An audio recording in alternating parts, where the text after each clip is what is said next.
Welcome to have you back, Jesse. There you see the cover of the book. Good. How's Obama doing?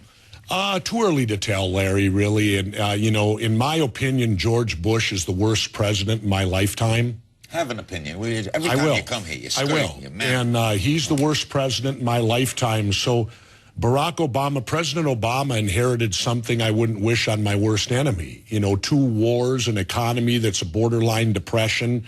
So it's far too early to judge him 100 days in. I think if you have me back about 2 years from now, I can give you a much better of how he's doing. He poked fun at himself at the White House Correspondents' Dinner Saturday night. Let's watch.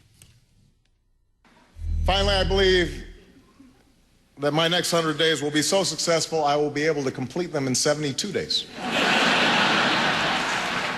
And on the 73rd day, I will rest.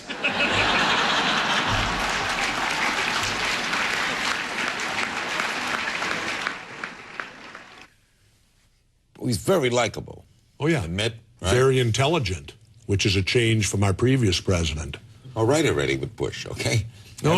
I live in Mexico now, Larry, so I do a lot of reading. I don't watch much TV, and this year's reading, I covered Bush's life, I covered Guantanamo, and a few other subjects, and I'm very disturbed about it. I'm bothered over Guantanamo because it seems we've created our own Hanoi Hilton. Yeah. And we can live with that. I have a problem. I will criticize President Obama on this level. It's a good thing I'm not president because I would prosecute every person that was involved in that torture. I would prosecute the people that did it. I would prosecute the people that ordered it because torture is against the law. And you were a Navy SEAL. That's right, and I was waterboarded. So I know at SEER school, Survival, Escape, Resistance, Evasion, it was a required school you had to go to prior to going into the combat zone, which in my era was Vietnam. All of us had to go there. We were all, in essence, every one of us was waterboarded. It is torture. Now, what's it like? It's drowning. It gives you the complete sensation that you are drowning. And it's no good because I'll put it to you this way. You give me a waterboard, Dick Cheney, in 1 hour, and I'll have him confess to the Sharon Tate murders. Even though you know it's not going to happen. Even though before it, you know you're not going to drown. I mean, you don't know it.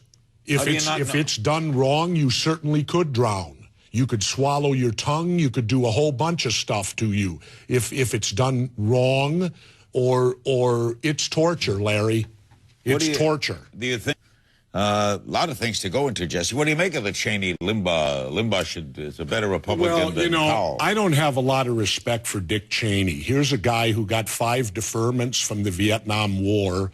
Clearly he's a coward. He wouldn't go when it was his time to go, and now he's a chicken hawk. Now he's this big tough guy who wants this hardcore policy, and he's the guy that sanctioned all this torture by calling it enhanced interrogation. Do you think Rush Limbaugh is a better Republican than Colin Powell? No, not at all. In fact, if you compare the two, let's look at Colin Powell, who's a war hero, who strapped it on for his country twice and didn't run and hide, and then you look at Dick Cheney, who ran and hid.